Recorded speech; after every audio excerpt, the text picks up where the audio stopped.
Hello and welcome to today's lesson where we're looking at the ERG theory of motivation. Now, the model was developed by an American psychologist called Clayton Paul Alderfer, and you can think of ERG theory as being a simplified version of Maslow's hierarchy of needs. And in fact, the best way to visualize ERG theory is by putting it in the context of the hierarchy of needs, as you can see here. Now, ERG stands for existence, relatedness, and growth. And these are the three basic needs that employees will try to satisfy. Now, in the model, as one need is filled, this will provide the motivation for the employee to want to fulfill another need. Now, all three needs must be satisfied simultaneously in order for an individual to feel motivated. So let's examine each of these terms, existence, relatedness, and growth, in turn. So first we have existence, and existence refers to our basic survival needs as humans. So in this category are food and water, shelter, good health, and feeling safe. And these needs can be broadly described as our basic psychological and safety needs.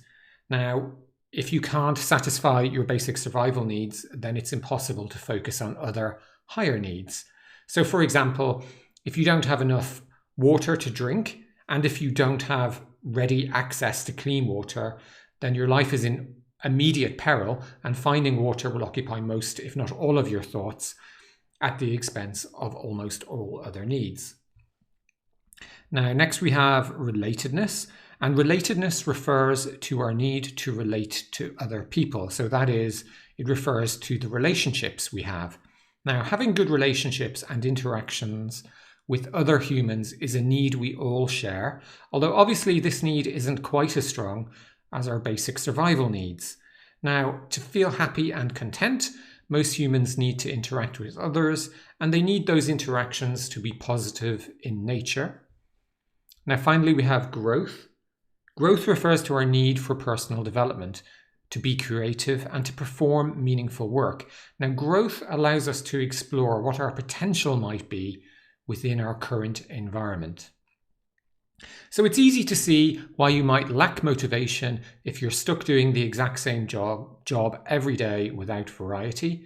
And on the flip side, if your job provides interesting and varied challenges, it's easier to be motivated as you're being presented with growth opportunities daily.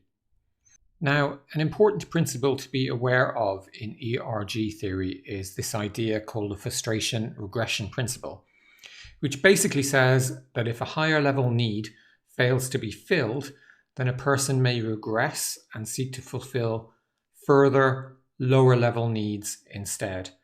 Now, for example, if an ambitious employee isn't provided with growth opportunities, then their motivation will be lower and they may become frustrated. And in turn, this may cause them to seek out more relatedness needs. So for example, they may start socializing with other members of the team more frequently.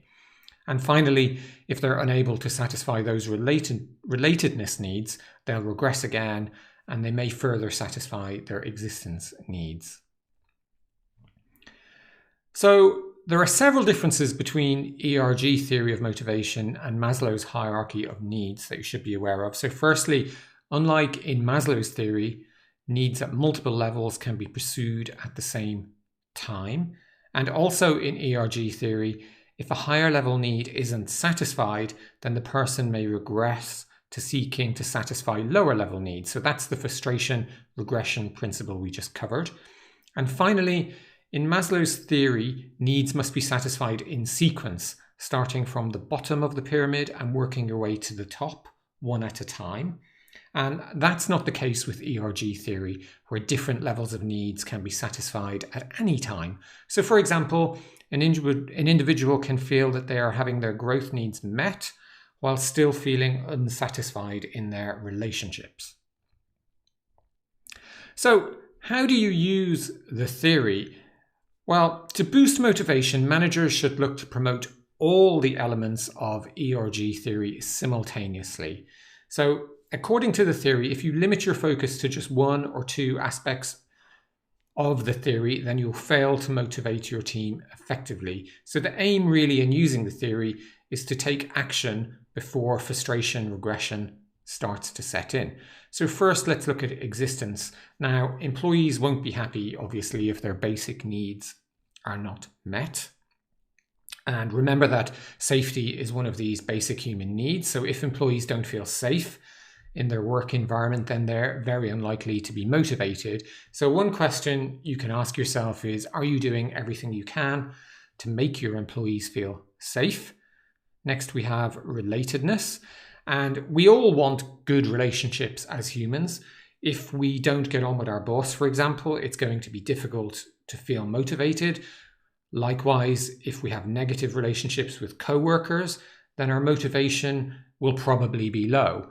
So we look forward to leaving the office each day so we can get back to our homes and switch to having more positive relationships with our families.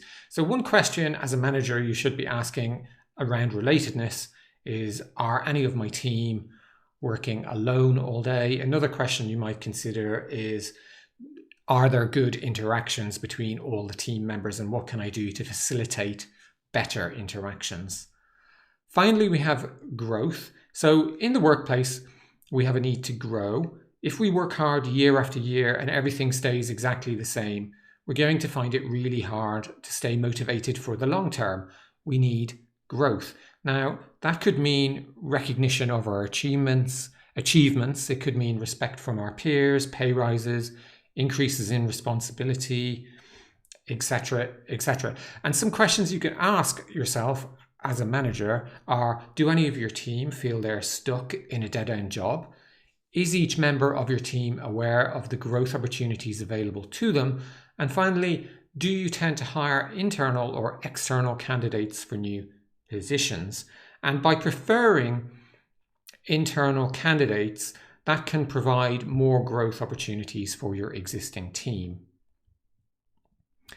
So, in summary, the ERG theory of motivation is a simplified but more flexible version of Maslow's hierarchy of needs, and it proposes 3 needs that must all be satisfied in order for an individual to feel motivated, and that's existence, relatedness, and growth.